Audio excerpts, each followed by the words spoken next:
Bom dia a todas, todos e todes. É um prazer estar com vocês neste momento tão especial para nós.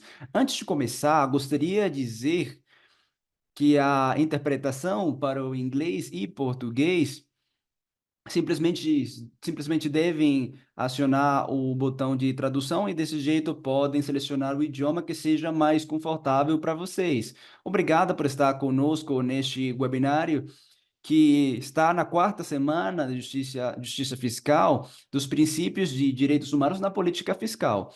E o que é essa iniciativa? É uma atividade impulsionada por 8 organizações com 5 ONGs, Argentina, Brasil, Justiça da Colômbia, Fundado México, uma regional, que é a Rede de Justiça Fiscal da América Latina e o Caribe, que está com a Global Justice, que representa a parte global, e 2 organizações internacionais, o SEISC e a Global Initiative for Economic and Social Rights. E o nosso objetivo principal como iniciativa é contribuir para fortalecer os vínculos entre as políticas de impostos e gastos públicos e a justiça fiscal e os direitos formais. Eu sou Nathalie Began, coordenadora de uma ONG do Brasil. Nesta condição de integrante da iniciativa, eu irei moderar o nosso painel.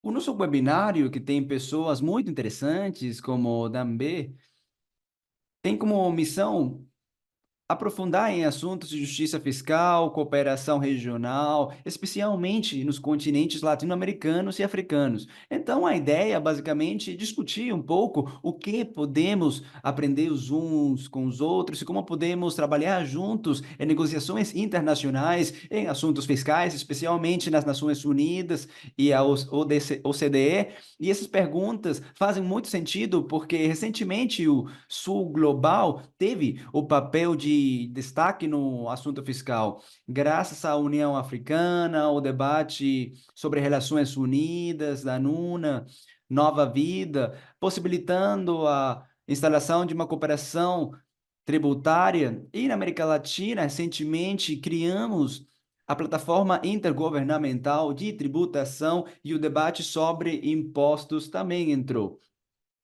Então, o assunto de tributação no Sul está ganhando muita mais força e está bem impulsionado pelos nossos países do Sul. O interessante desses movimentos é que contribuem para que o assunto seja abordado da forma mais democrática possível e com participação, porque, é claro, nesses espaços das Nações Unidas e da PETELAC, estamos envolvendo os países do Sul global e a sociedade civil. Então, temos a impressão, finalmente, de que as vozes das pessoas mais afetadas com a justiça tributária estão sendo mais ouvidas. E dessa maneira, para tratar desse assunto, temos um painel de luxo de pessoas bem qualificadas, especialistas e acadêmicos, ativistas. Temos a Dereje, que é da Global Alliance for Social Justice, Natália, que é uma especialista em questões tributárias, e César, que é um acadêmico, e além disso, com um cargo muito importante, porque ele é o diretor de uma universidade. Vamos começar nessa ordem. Dereje, Natália e César, cada um terá 10 minutos para as suas exposições. E depois voltaremos a escutar as perguntas da audiência para respondê-las. Mais uma vez, obrigada. Lembrem que está a possibilidade de tradução, caso queiram ouvir em outras línguas. Lembrem que é no globinho de interpretação que está embaixo. E bom, para não demorar mais, vamos começar com o Dereje. Tem 10 minutos, Dereje. Muito obrigado. Eu não preparei nenhuma apresentação em PowerPoint, mas eu acabei de voltar de uma reunião parecida em Buenos Aires, na Argentina, mas também tivemos um seminário parecido numa conferência com a Nathalie e com decisores políticos para discutir essa questão e também com pessoas da União de Crédito. Bom, gostaria de apresentar a nossa aliança, que é uma coalizão de membros da rede tributária na África, na Ásia, América Latina, Norte da América e também a Europa. Nós chamamos de coalizão liderada pelo Sul, porque ela foi criada em Lima e o presidente atual da Justiça Fiscal da Latina América e Caribe. E nós dizemos que é uma coalizão liderada pelo é uma liderança global, porque ela tem membros da sociedade civil, como agentes, membros da sociedade civil, como ONGs, por exemplo. E nós queremos falar como a voz do Sul, mas sem uma agenda particular do Sul, mas que possamos possibilitar que a voz do Sul possa ser falada para seus próprios interesses e por si própria. Nesse sentido, essa aliança global, ela começou com essa campanha com duas frontes. Uma era para mostrar que a linha da OCDE não é algo que vai nos levar a lugar nenhum. E nós fizemos muitas campanhas sobre esse tema e submetemos uma, uma petição assinada por mais de 250 organizações da sociedade civil do mundo inteiro, chamando dizendo ao OCDE que isso não é algo do nosso interesse. Então, isso foi para poder demonstrar o que a OCDE quer, e isso não vai nos levar a lugar nenhum, mas a única solução que nós podemos ter é através das Nações Unidas, no qual os países possam discutir sem qualquer tipo de secretariado manipulador ou com transparência e com a participação não apenas dos membros da ONU, mas também com organizações da sociedade civil, onde nós podemos responsabilizar os nossos governos pelas decisões que eles tomam.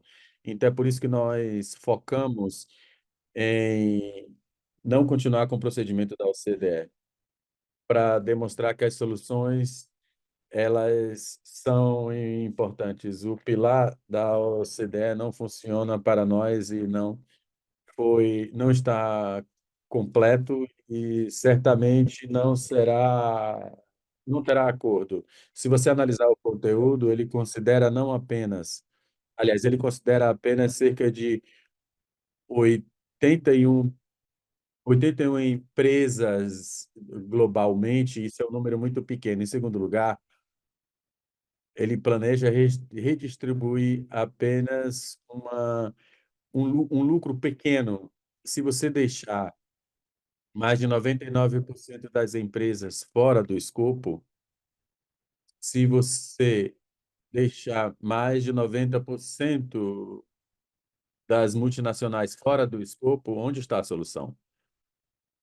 De 90% das práticas em, na função das regulações, você não tem como ter uma estrutura global que foi criada há centenas de anos. E agora, nessa taxa, o que nós podemos dizer é que a cada 100 anos nós vamos fazer uma reforma de 10%.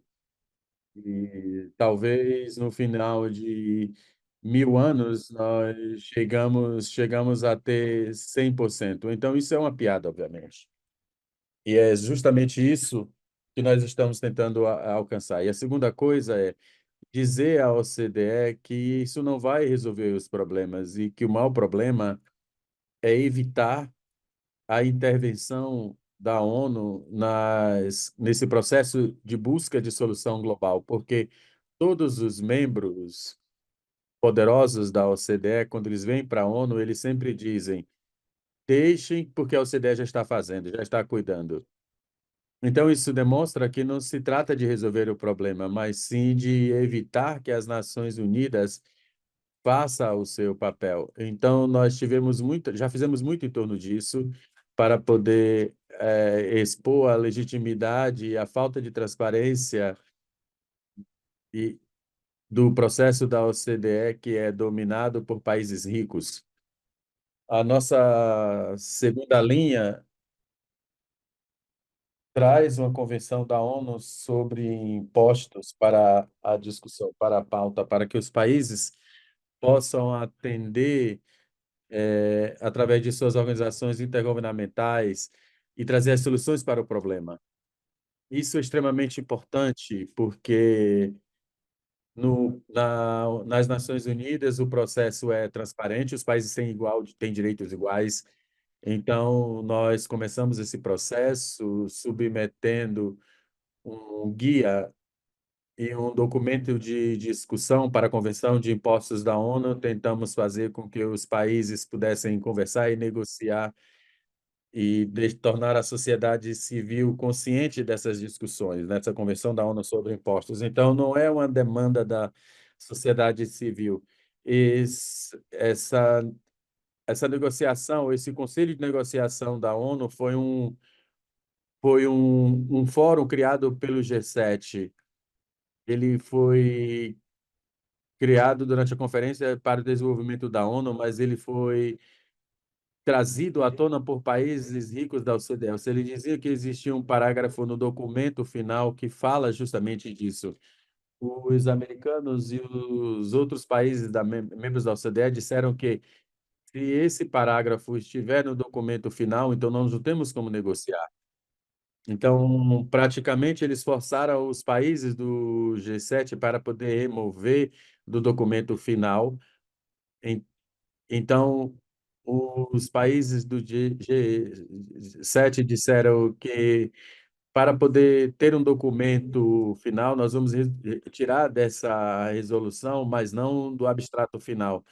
Então, eu lembro que houve uma moção que a Aliança Global lançou, dizendo que a gente se vê em Nova York. Então, foi isso que aconteceu. Enquanto isso,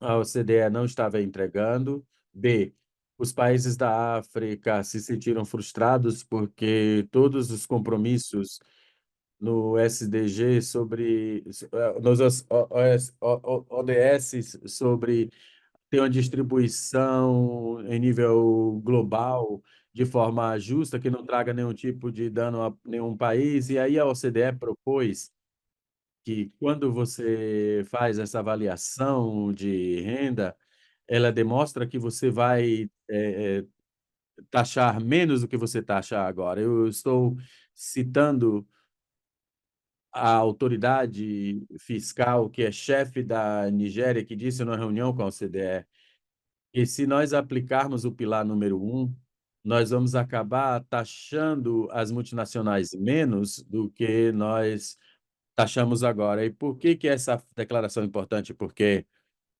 o que você faz do pilar um é você renuncia o seu direito a taxar, por exemplo, trazendo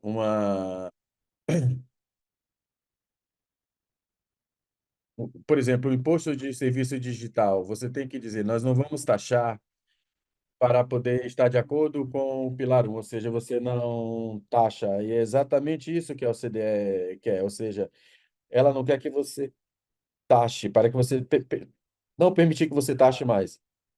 Então, nessa combinação, os países da África se uniram para dizer: nós não concordamos com essas regras, então agora nós temos que ir até as Nações Unidas para discutir essa questão. Então, que começou uma iniciativa liderada pela Nigéria, porque a África sozinha não tinha. Aliás, foi o G77, por causa da solidariedade, do poder dessa, pelo poder desse apoio, que juntou os membros e permitiu que, dessa forma, nós pudéssemos passar por essa resolução. Então, o que foi feito foi criar emendas que reduziu a proposta a praticamente nada, fizeram mudanças cosméticas. Então, os países do G77 eles se uniram e eles protegeram a resolução inicial e, através disso, a resolução da ONU sobre a Convenção de Impostos não foi sequer votada porque os países ricos eles não têm o número suficiente para poder votar.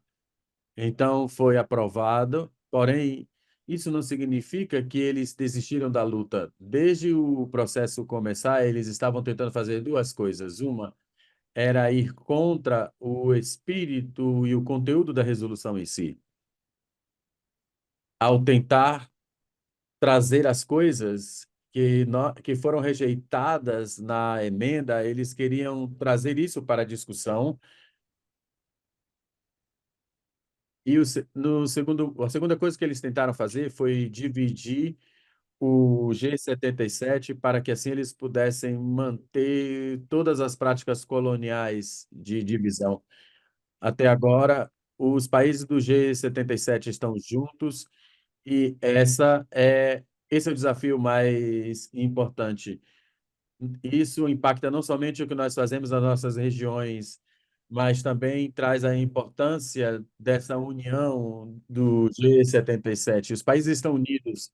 Se você analisar ah, os maiores países da OCDE, você percebe que eles estão unidos como um bloco. Então, a única possibilidade de prevenção é através da união dos países do G77. Eu não acredito que colocar membros no G7, G20 vai torná-los mais importantes. Eu acho que isso é um sistema, é um programa dos países do G77. Eu não acredito que a divergência entre membros do país do G20 do Sul e os outros membros do G77. Ou seja, existe um interesse comum entre o Brasil e a Nigéria, por exemplo. Não existe uma falta de interesse entre o Brasil e as multinacionais Nós estamos juntos, a estrutura foi criada por países coloniais que são coisas que persistem na nossa economia, na África e na América Latina. Então, nós não podemos permitir que eles cooptem alguns dos nossos membros e faça com que pareçam que nós fazemos parte de um grupo menor. Na verdade, não. Nós temos que manter unidos como um grupo de G77, a coalizão, todos juntos contra a dominação. Muito obrigado e eu faço parte da geração Bangu, onde há a importância dessa colaboração Sul-Sul. Eu estou envelhecendo, mas eu sou feliz por ver todo esse movimento acontecer. Sempre que há eh, questões que são relevantes, apesar de haver uma falta de organização, nós estamos nos juntando. Então, vamos nos juntar e manter a união dos países em desenvolvimento, porque nós não estamos pedindo muito, é uma questão de reconhecer os nossos direitos. Ou seja, taxar as empresas multinacionais que estão ganhando dinheiro em nossas economias. Ou seja, é uma questão de ter acesso ao dinheiro que é gerado em nossa economia. Muito obrigado pelo convite, eu vou parar por aqui. Muito obrigada, Anderege. Todo esse empolgamento, esse entusiasmo com o qual você recupera a importância dessa cooperação Sul-Sul e quão importante é que dê resultados, como está fazendo com a liderança da União Africana, com a Nigéria e a União Africana, e também o apoio do G77.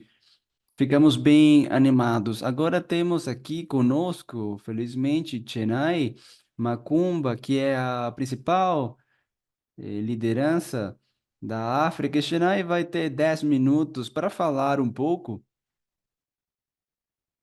sobre como ela entende e vê esse processo da convenção da sociedade civil africana. Chennai, você tem 10 minutos. Se tem tradução ao espanhol e ao português, então pode falar tranquilamente em inglês, se preferir. Bem-vinda, Chennai. Muito obrigada. Bom, em primeiro lugar, agradeço pela oportunidade de poder compartilhar nessa plataforma sobre como nós estamos engajados nesse processo. Muito do que eu tinha a dizer já foi coberto pelo The Ray J, e não há muito que eu possa adicionar que vá agregar valor, sobretudo porque nós estamos nessa luta juntos. Mas acredito que o que eu posso fazer é trazer um pouco de dinâmica a essa conversa com base no trabalho que nós estamos tentando fazer no continente, diretamente com a União Africana e também com os grupos africanos. Bom, eu acredito que para nós, sobretudo, se estamos pensando em lições aprendidas,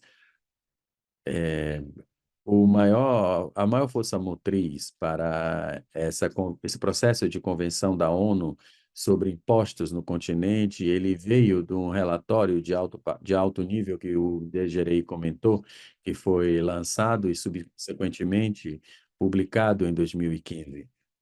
Atualmente, enquanto eu estou aqui falando, eu estou na Etiópia participando de uma conferência preparatória para o financiamento para o desenvolvimento que vai acontecer no ano que vem. E a razão pela qual menciono isso é porque nessa conferência 3 para desenvolvimento, o grupo africano ele tinha a intenção de ter uma discussão numa convenção da ONU, só que devido a uma série de questões políticas, isso acabou não acontecendo. No entanto, os países africanos, eles não foram dissuadidos, eles receberam as instruções, de certa forma, a partir dessa publicação, que parece muito ao trabalho que nós estamos fazendo.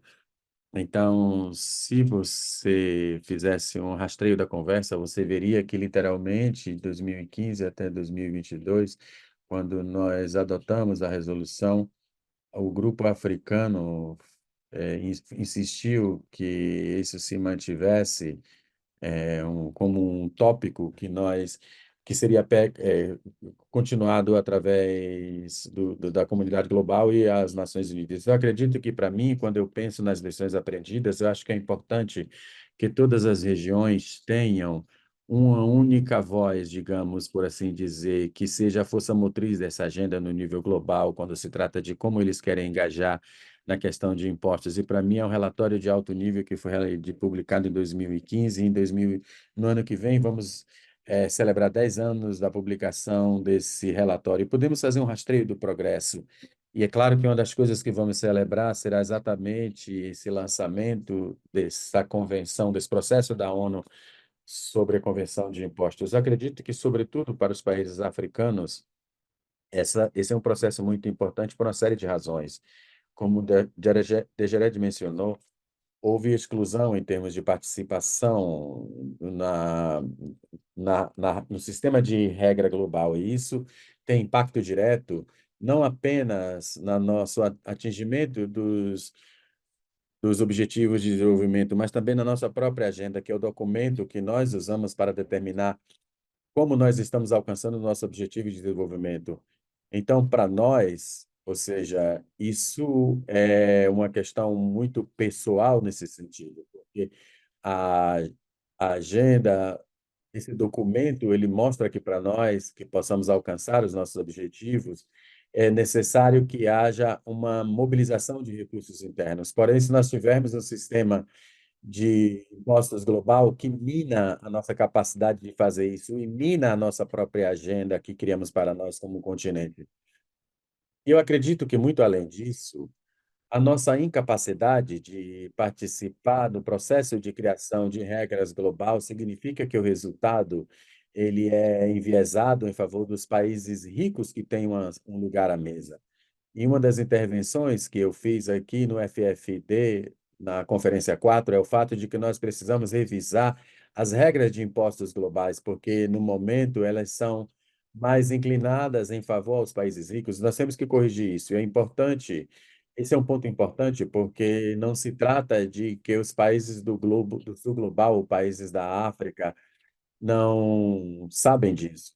Eu acredito que o que nós queremos é exatamente uma distribuição igual, e isso é algo que está muito claro para os países da África, ou seja, que existe uma distribuição desigual, um sistema que ele mina os países do sul global em sua mobilização.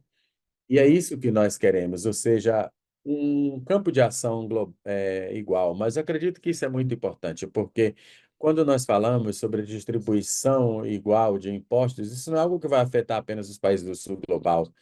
Uma distribuição igual de impostos, ela é boa para todos os países, para toda a comunidade. Todos os países se sentirão muito melhores se nós formos capazes de atender as nossas metas de desenvolvimento sustentáveis e os nossos objetivos de desenvolvimento. Então, eu acredito que outra coisa que também marca a forma como os países da África falam disso, não é que isso não é uma questão apenas de países de desenvolvimento, isso é algo que todos nós temos que nos preocupar, porque vai beneficiar a todos nós, certo? Então, é uma questão da comunidade global. Então, eu acredito que, para mim, em relação à forma como nós estamos entrando nessa conversa, existe uma abordagem feita pelo Grupo da África que insiste que esse processo deve continuar e nós estamos dispostos a lutar não apenas por nós, mas pela sociedade global como um todo.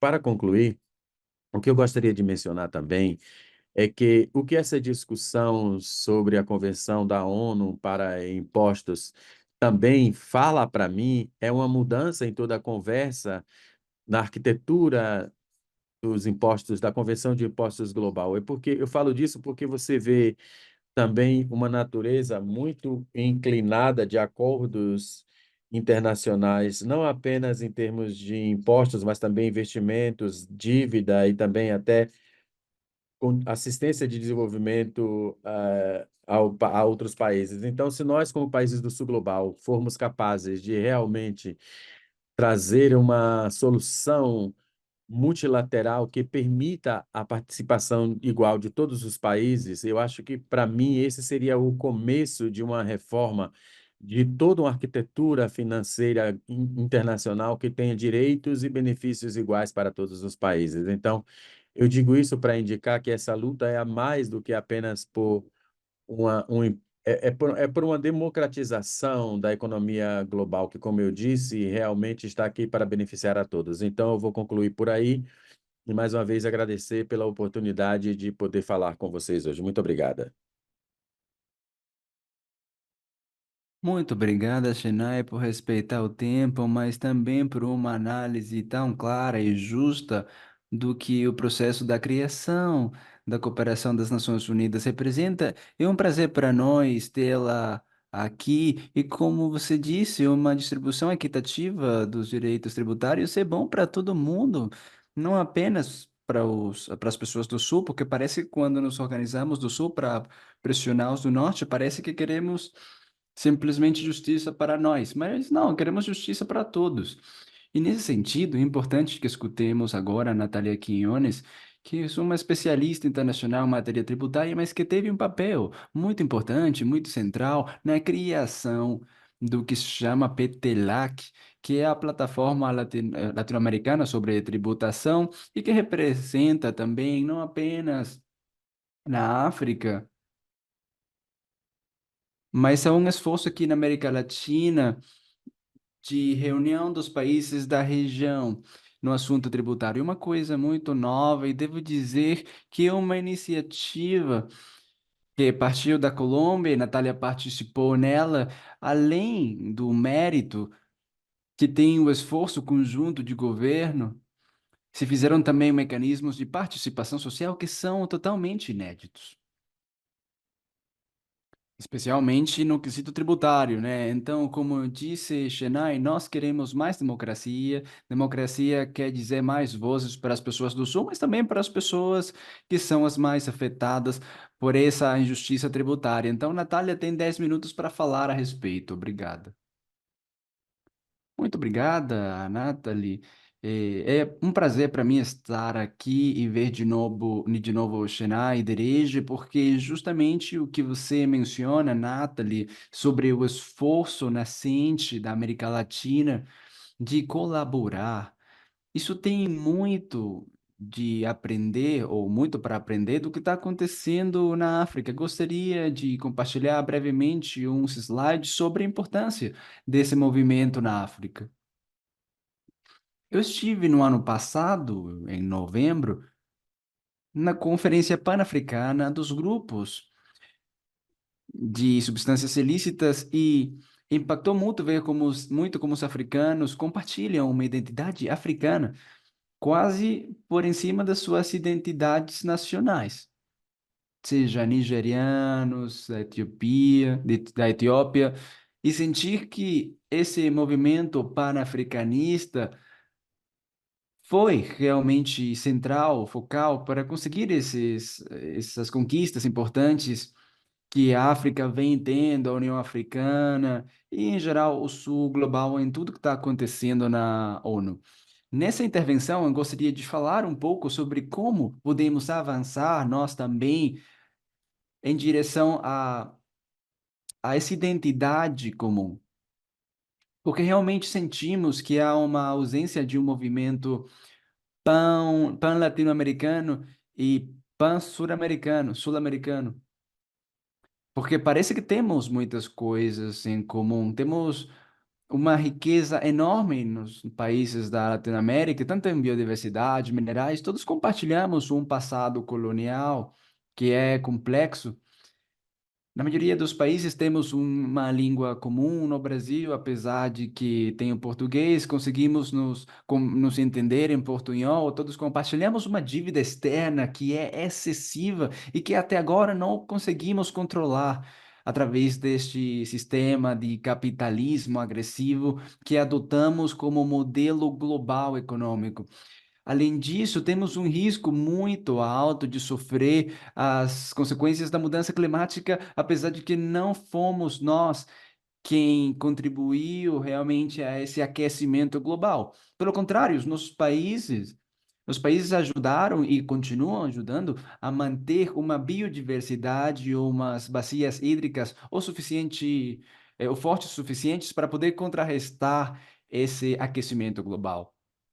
Porém, apesar de todas essas coisas que temos em comum, não conseguimos ainda atingir essa identidade de nos ver primeiros como latino-americanos, como sul-americanos,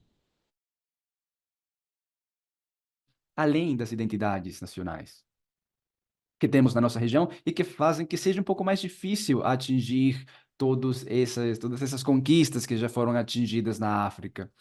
Pelo lado tributário, temos várias coisas que compartilhamos, por exemplo, uma grande fortaleza da imposição na fonte, nós somos especialistas em aplicar retenção na fonte, sabemos muito bem como desenhar essas normas e como implementá-las de forma bem-sucedida.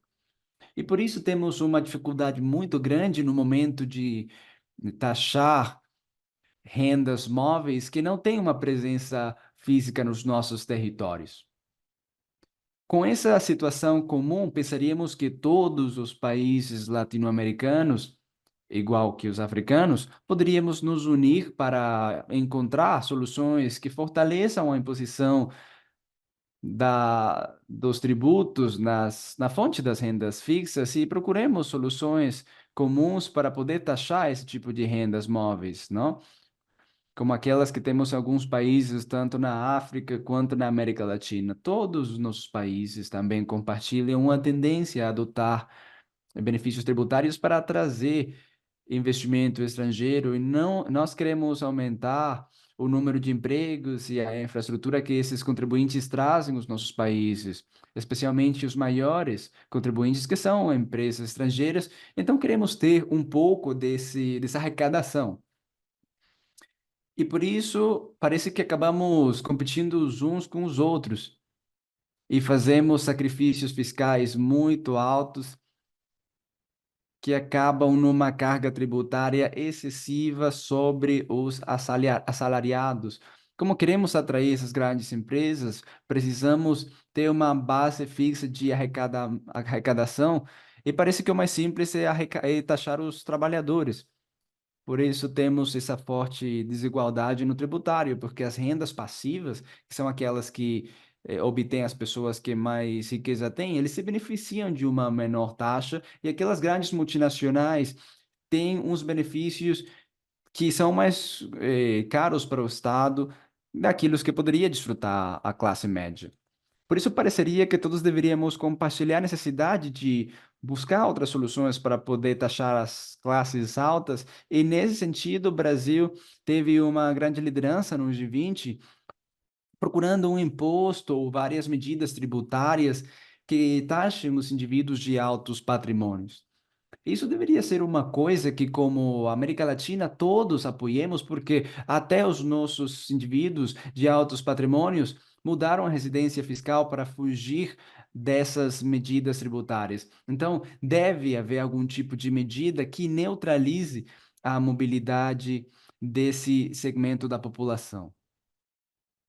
Finalmente, outra das coisas que temos em comum, e isso, é claro, não esgota todas as variantes que poderíamos ter no âmbito tributário, é que temos uma expertise limitada na tributação internacional. Esse número de pessoas é inferior àquele que precisamos para poder aplicar as normas tão complexas que chegamos a ter por adoptar os padrões da OCDE e outras organizações. Realmente chegamos num nível de complexidade muito alto, com muitos poucos especialistas para poder aplicar. E agora que estamos nessas discussões sobre a política tributária, vemos que os nossos ministérios de fazenda, que deveriam ser quem levem esse direcionamento político, parece que também não há muitos especialistas que poderiam explicar o que foi explicado agora sobre a inconveniência das medidas que propõe a OCDE. Então, precisaríamos estar de acordo, por exemplo, em adotar soluções simples, de rejeitar entre todos a complexidade das normas que temos hoje em dia em matéria de tributação internacional. E essas são apenas, digamos, alguns primeiros passos para que, entre todos, possamos chegar a fortalecer essa integração a nível regional. E é claro, enquanto mais fortes sejamos regionalmente, então melhor vai ser essa cooperação sul-sul. Efetivamente, a PETELAC, que a Nathalie mencionava, iniciou esforços muito ativos para interagir com o bloco africano, com a União Africana, a sociedade civil, para poder compreender em que coisas coincidimos, e são muitas realmente, como dizia tanto Chennai quanto Dereje, somos partes do G77 e temos muito mais em comum entre nós que com o resto dos países OCDE, apesar de que vários dos nossos países estão em um processo de adesão a essa organização.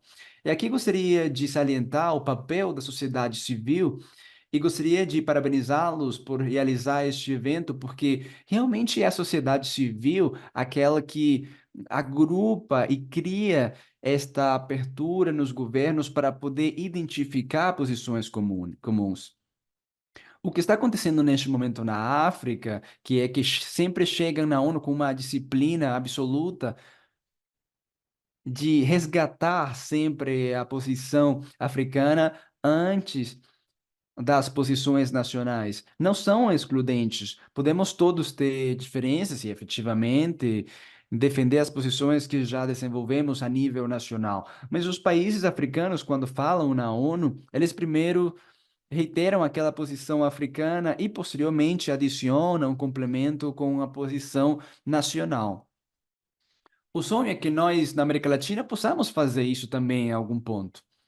E acreditamos que o papel da sociedade civil e da academia francesa é extremamente importante para poder chegar a essa abertura também a nível governamental.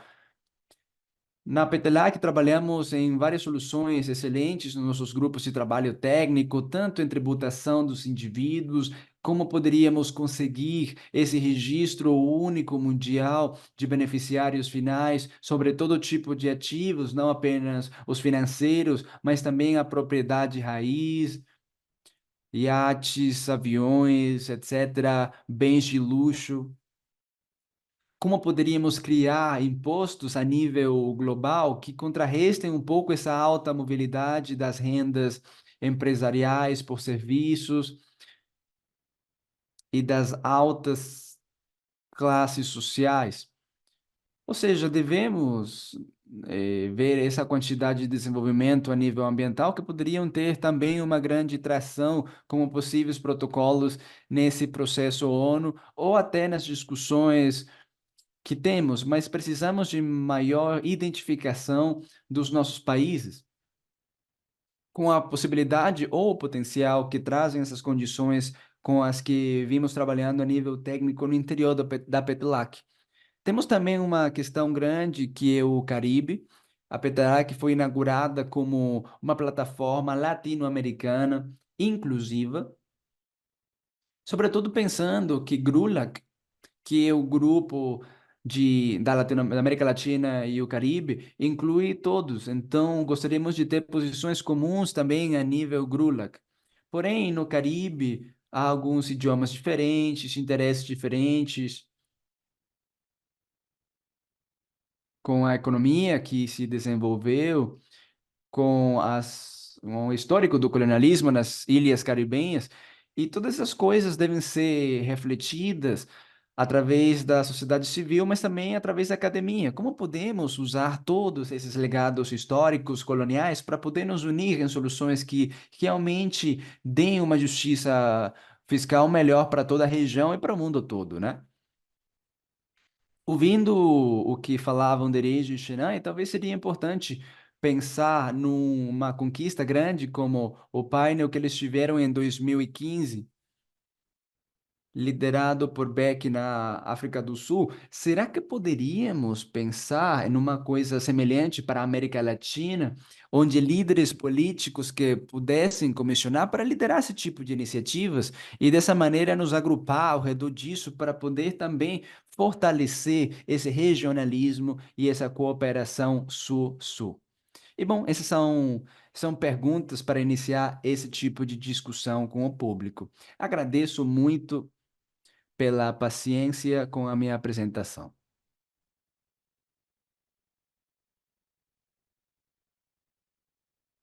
Muito obrigada, Natália. Foi uma reflexão muito interessante e muito honesta também sobre como aprendemos com os africanos nessa reunião, mas acredito que eles também poderiam aprender conosco com o assunto de participação social, que acredito que é uma grande inovação da PETELAC. Na África acontece diferente, mas não de forma tão institucionalizada como é na PETELAC, e acho que é excelente essa experiência de participação institucionalizada da PETELAC deve ser compartilhada porque é uma conquista na nossa região. E nesse sentido, eu passo a palavra para o nosso reitor preferido, César Montanho, que está bem ocupado, porque hoje é o aniversário da faculdade dele.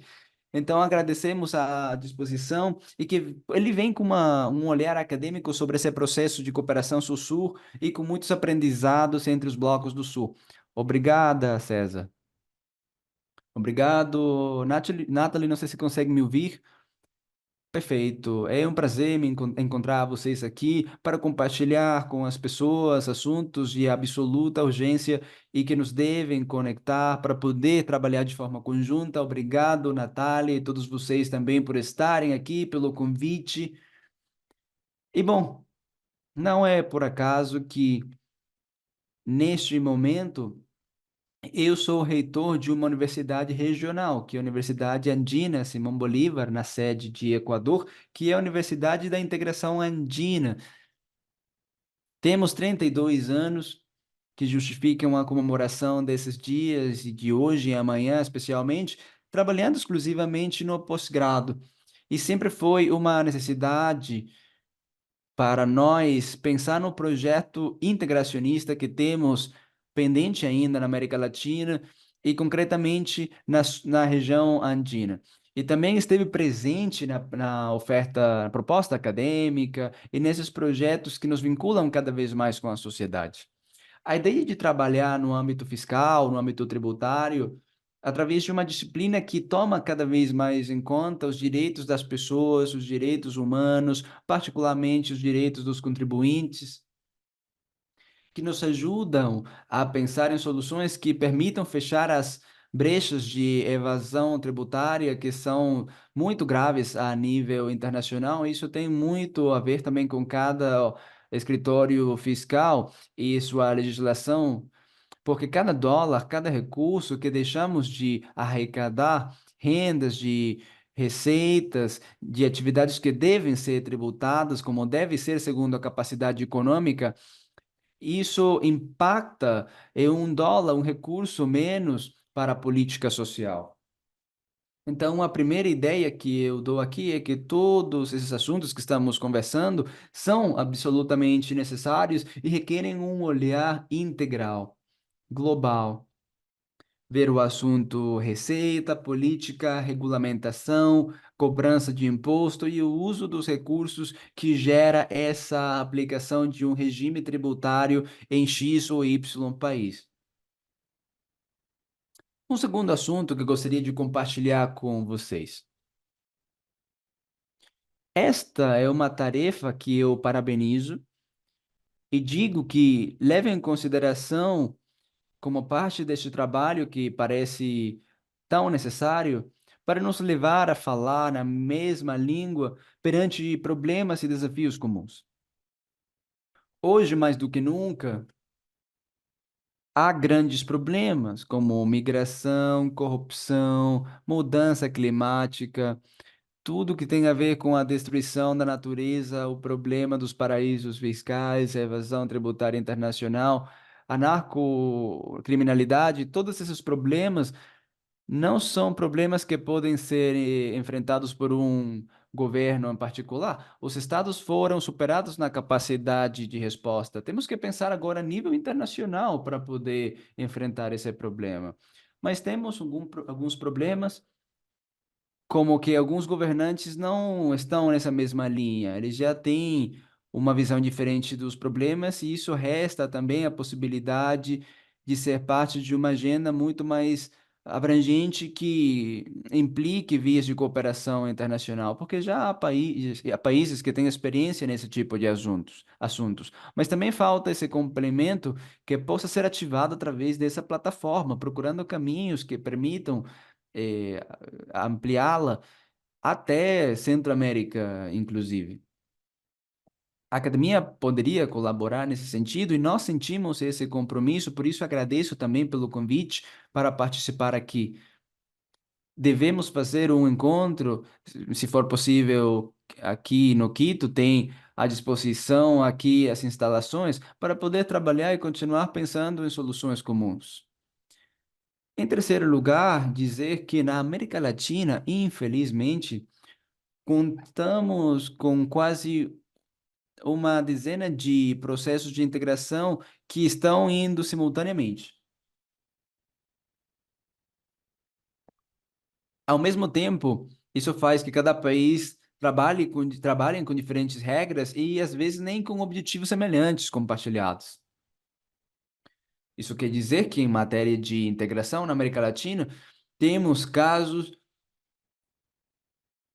que não se identificam com assuntos necessariamente comuns.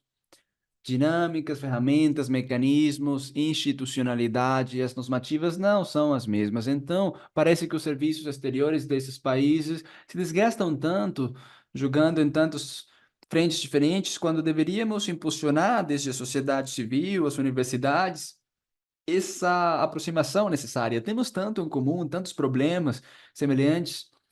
Então, deveríamos pensar em soluções em conjunto, toda vez que os estados nacionais foram superados na capacidade de resposta. Então, fortalecer essa rede, essa iniciativa é uma coisa fundamental. Também consideram o seguinte: se lemos os objetivos dos tratados e convênios de integração da América Latina, vou citar alguns processos: Mercosul, Comunidade Andina, o caso da Unasul, Alternativa Bolivariana para as Américas, CELAC, PROSUL, SICA na América Central. Tínhamos muitos processos de integração e não conseguimos falar a mesma língua para construir uma América Latina que profundize na solução dos problemas que as pessoas precisam. Falamos de milhões de pessoas. Só na América Latina temos 115 milhões de cidadãos nos países membros, Bolívia, Colômbia, Peru, Equador. Imaginem pensar numa coisa mais estendida, que seria a América Latina em conjunto. Então, eu acredito que realmente faltam líderes regionais também, devemos trabalhar em lideranças, pensar em soluções comuns. Esses objetivos que estão nos tratados e convênios dos processos de integração, vejam que coincidem com os grandes objetivos que marcam e definem as constituições de cada país membro, de qualquer processo de integração. Todos os governos, os estados devem responder, devem aprofundar na democracia, trabalhar na maior igualdade, construir as bases para levar essas nações pelo caminho do progresso com igualdade social, reconhecendo as diversidades, a rica pluralidade dos nossos povos, e vemos que esses objetivos coincidem com os objetivos das constituições. Então, essa parte eu diria que já está pronta. Acredito que devemos agora permear neste momento os processos de integração, tratar de levar essa agenda de iniciativas como a que agora nos convoca e levá-las a mecanismos institucionais nos processos de integração. Por exemplo, a comunidade andina, Natália sabe muito bem disso, já falamos a mesma língua em alguns assuntos de políticas comuns. Os regimes comuns, por exemplo, o regime comum para eliminar tributação dupla. Adoptamos várias normas que impulsionam a harmonização tributária em matéria de IVA e também falamos praticamente a mesma língua em matéria de regulação e comércio exterior. Então, como que falta esse complemento, né? Vamos falar a mesma língua também em matéria de direitos dos cidadãos, em matérias de metas que nos levem à justiça fiscal. Acredito que podemos propor na plataforma isso, contem com a universidade para isso. Há uma necessidade de poder melhorar essa parte fiscal da América Latina e também da América Central. É necessário reestabelecer esse pacto fiscal nos nossos dias, com problemas que superam os estados, a irrupção da tecnologia que faz com que se percam contribuições muito importantes.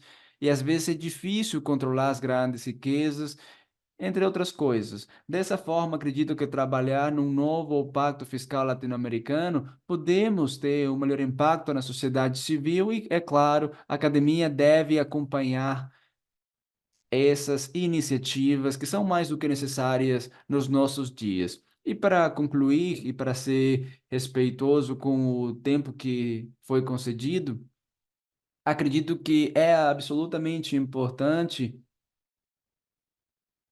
ver como se adoptaram soluções em outros contextos. Acredito que devemos ver mais a África e as soluções que podem ser achadas na Europa, Europa Ocidental e em outros contextos geográficos também, porque os países têm problemas semelhantes. O assunto é que é necessário também olhar em outros horizontes para ver em que casos se aplicaram soluções efetivas ou para não voltar a cometer erros que já foram cometidos pensando em soluções efetivas em outras latitudes? Acredito que o âmbito da cooperação, este intercâmbio sul-sul acadêmico de opiniões com especialistas, com pessoas que entendem os problemas, é mais do que necessário. Então, mais uma vez, comemoro essa iniciativa, agradeço pelo convite e, bom, fico à disposição caso haja algum comentário ou pergunta específica. Muito obrigado. Muito obrigada. É uma excelente sugestão. Poderíamos pensar num evento na universidade, no Quito, juntando a PETELAC com o governo e a participação social, a União Africana e a Global Alliance. Tentar fazer um encontro do que poderíamos aprender um com os outros, os uns com os outros, seria excelente. Aí falamos para o Dereje, que bom que acham aí o dinheiro para fazer esse evento, já temos o lugar, né? Contem com isso. Natália conhece muito bem o nosso projeto.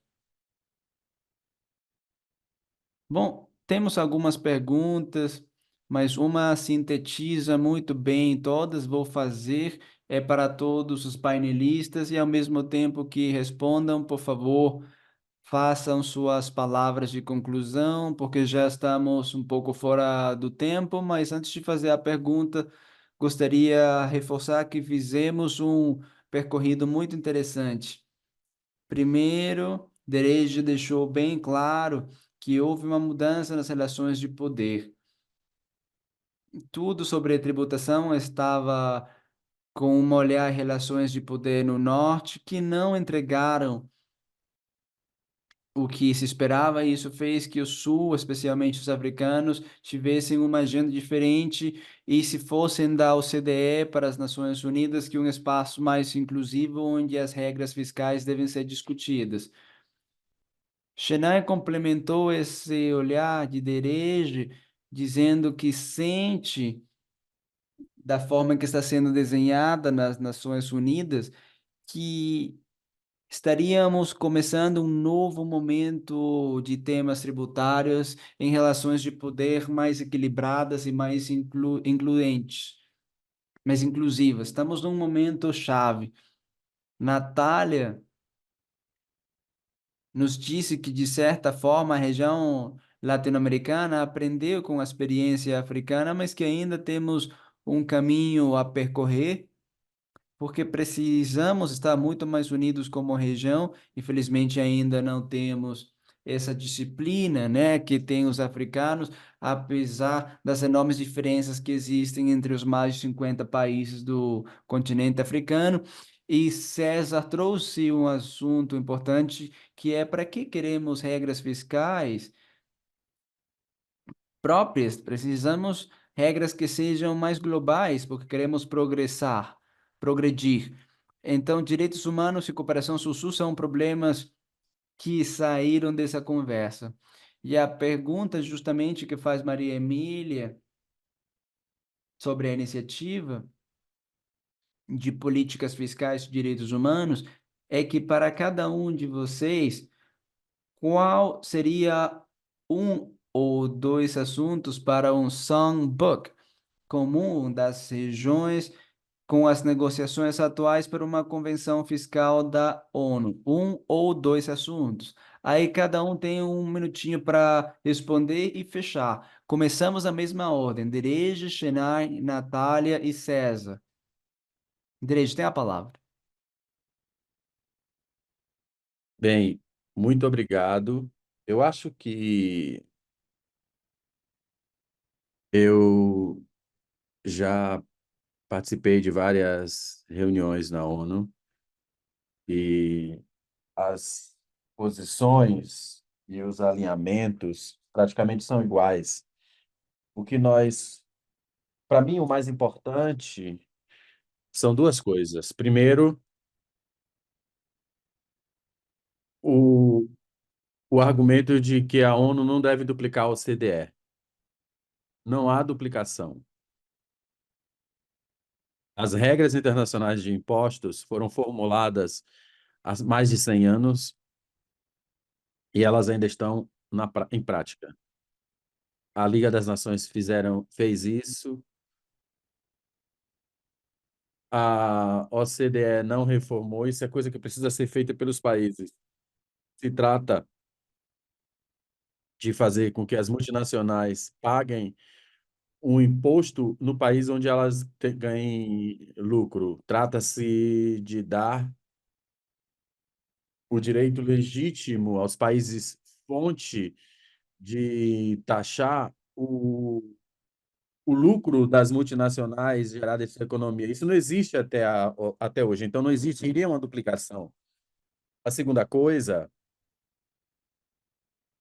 eu falei sobre isso em uma reunião da ONU. Se a OCDE pensa que o seu pilar um e 2 são a melhor solução, ao invés de pedir aos países a aceitarem como pacote, permita que eles introduzam como uma proposta para que os países possam dizer se é adequada ou não. Mas o que eles querem é que o pacote seja endossado e levado a partir da negociação. E isso que não é aceitável. Você não tem como forçar os países soberanos a aceitar um pacote do qual eles não aceitam, que não fazem parte. Por exemplo, até mesmo o arcabouço inclusivo, com suas limitações, a metade dos países africanos não participou. Então, a questão é, não tente trazer para nós um pacote. Se vocês quiserem uma proposta completa que seja aceita por vários países, porque os países estão lá. Se forem propostas interessantes, os países vão aceitar. Então, a OCDE ela tem que conversar com cada país individualmente. Ela precisa trazer e dizer: isso, essa é uma questão que não está no domínio da ONU, deixa a OCDE lidar com isso e que a ONU lide com outras questões, como, por exemplo, treinamento, cooperação de autoridades governamentais. Eles Isso é algo que nós precisamos conversar com eles sobre. A segunda questão, a OCDE é uma oligarquia. E o que é uma oligarquia, por definição? Ela não pode ser democratizada. As oligarquias, elas têm medo de serem iguais. Então, é por isso que elas não querem que isso vá para a ONU, onde os países, eles negociam individualmente. Então, vamos o mais importante para nós é defender a integridade do sistema da ONU, tomar isso como uma organização de filiação global que junta os países de forma igual para discutir o que é melhor para os países. Isso é muito importante. Então, não depende de nós agora determinar qual artigo deve diferenciar e qual forma. Não é isso, isso não é o nosso objetivo. Para nós, trata-se de dizer tem o direito das Nações Unidas e o direito dos países membros a concordarem sobre os procedimentos e convenções que tenham interesse de todos os países, não apenas os países em desenvolvimento. E para isso, não deve existir qualquer tipo de questão que vai ser passada à OCDE e não à ONU, ou seja, eles não têm direito de fazer isso. Uma cooperação internacional e global, ela deve ser feita e negociada com os países, membros e organizações de filiação global. Então, para mim, mais importante do que o conteúdo é é a defesa da integridade do processo da ONU. Ou seja, ter o direito, em termos de cooperação internacional, o lugar para negociar é as Nações Unidas. A OCDE, ela pode defender o interesse dos seus países membros, não tem objeção em relação a isso. Porém, ela não pode impor a solução que ela trouxe para esses países a todos os países. É preciso que haja uma discussão. Se houver uma discussão e todos aceitarem, tudo bem, mas não como um pacote, não fazer com que os países concordem com coisas que eles não negociaram ou participaram da negociação. Então, para mim, é um ponto-chave, ou seja, a integridade e a legitimidade da ONU para lidar com essas questões nos quais os países participam de forma igualitária. Para mim, essa é a questão mais importante. É isso que precisa ser defendido por todos os países em desenvolvimento. Obrigado.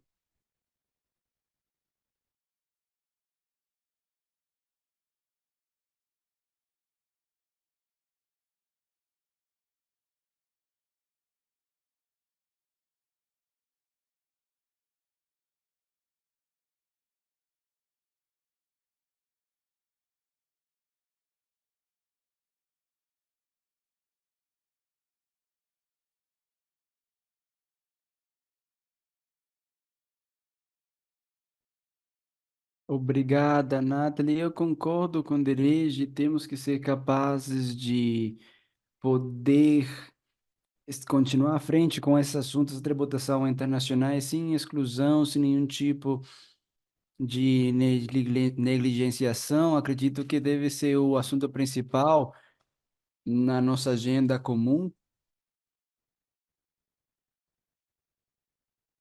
E já no substantivo, já que você me dá a oportunidade, acredito que podemos também avançar em dois assuntos que não deveriam ser alegados como duplicação para o norte global, que são o dos fluxos ilícitos e a tributação dos indivíduos de altos patrimônios.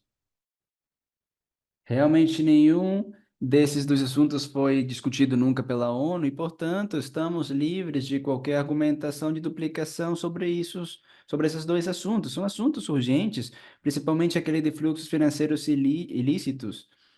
Isso nos permite tomar medidas que modernizem de fato essas regras tributárias que são obsoletas e que nos obrigam a localizar coisas que são cada vez menos localizáveis à medida que avançamos. Então, se há duas coisas substantivas que eu acredito que deveríamos propor do sul global e da América Latina, seriam essas duas, com a observação de respaldar sempre um âmbito absolutamente abrangente na Convenção Marco para poder discutir e diria, com qualquer assunto tributário, atuar com o futuro que se apresente. Obrigado.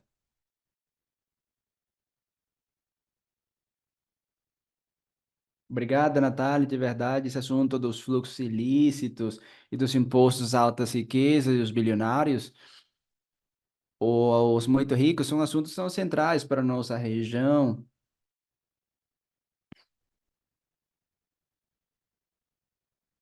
Esse seria o vazamento de dinheiro que os nossos impostos deixam de arrecadar devido à sonegação. São assuntos que iremos discutir no nosso evento conjunto na Universidade do Quito, que César irá organizar conosco. Então, César, como seria o evento que iríamos organizar o ano que vem? Vamos tentar. Como abriria com esses assuntos centrais, dois assuntos para as duas regiões? Obrigado, Nathalie. Acho que houve nessas intervenções grandes coincidências. Estamos pensando na mesma coisa. Se for necessário situar dois, três assuntos para uma grande agenda de encontro, eu insistiria nessa ideia de pensar em chave comum com um pacto fiscal internacional. Acredito que quando pensamos, ou melhor, para não continuar pensando nesses pactos fiscais a nível nacional, dessa maneira iremos potenciar com um pacto fiscal internacional o espaço que não devemos conceder, mas que tem como direito próprio a sociedade civil. Quando falamos de pacto fiscal, estamos falando de um encontro entre os contribuintes, os cidadãos em geral, a empresa também deve estar aí e os estados, obviamente, para poder pensar de forma conjunta numa política fiscal e regimes tributários que consigam o que estamos querendo, que consigam, que atinjam maior justiça, redistribuição, equidade, etc. Então, eu insistiria nessa ideia. Acredito que seria um bom assunto para pensar de forma conjunta. Já temos uma matriz inicial, que são os pactos nacionais, os pactos fiscais nacionais, que às vezes se renovam no calor do processo de reformas institucionais. Acredito que forma de pensar, que é hora de pensar nisso. E isso também porque compartilhamos tantas necessidades e problemas e porque um Estado por si só não pode fazer tudo. Então, esse Pacto Fiscal Internacional acredito que possa ser um dos instrumentos para trabalhar. E outro assunto que tem a ver com isso tudo e com o que dizia a Natália, para combater esses fluxos financeiros, né? Afinal, o transfundo que está por trás disso tudo são essas iniciativas, essas ações, essas estratégias, essas redes de corrupção que privam de recursos aos estados, que não se sometem às taxas e que privam as pessoas de recursos. Então, falamos disso e isso vem impulsionado fortemente, sobretudo, pela irrupção de muitas novas ferramentas tecnológicas e mecanismos virtuais e tecnológicos. Então, acredito que o outro assunto necessário tem que ser o da reflexão sobre a inadiável adaptação tecnológica que tem que acontecer a partir das administrações tributárias para que sejam mais eficientes da perspectiva que nos interessa, que cobrem como tem que cobrar e a quem tem que cobrar, e que depois isso também toque de alguma forma o replanteamento das organizações jurídicas, porque tudo passa por aí, toda política fiscal aterriza no papel algumas cláusulas, algumas normas em leis que devem ser aplicadas. Então, acredito que não devemos deixar de fora todos esses elementos que orbitam ao redor dessa grande erupção que temos, que é a de construir uma política fiscal de regimes tributários que sejam mais justos e que sirvam às pessoas e que combatam a tremenda e gravíssima sonegação fiscal internacional. Obrigado. Muito obrigada, César. Talvez estejamos no caminho desse pacto fiscal. Eu acredito que a Convenção das Nações Unidas já expressa um pouco esse grande pacto fiscal global e queremos que seja assim, que os países tenham voz e que a sociedade possa participar e acompanhar e que estamos tentando construir esse pacto com a Petrolac para ver se a academia pode nos ajudar para aprofundar, ampliar, porque ainda não temos todos os países da reunião, da região na plataforma latino-americana de tributação e queremos mais países participando e inspirando-nos na União Africana.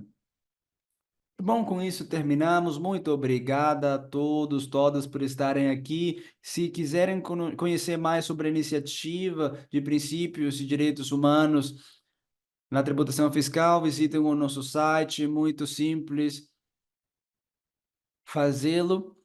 Tem um monte de informação no site sobre a iniciativa.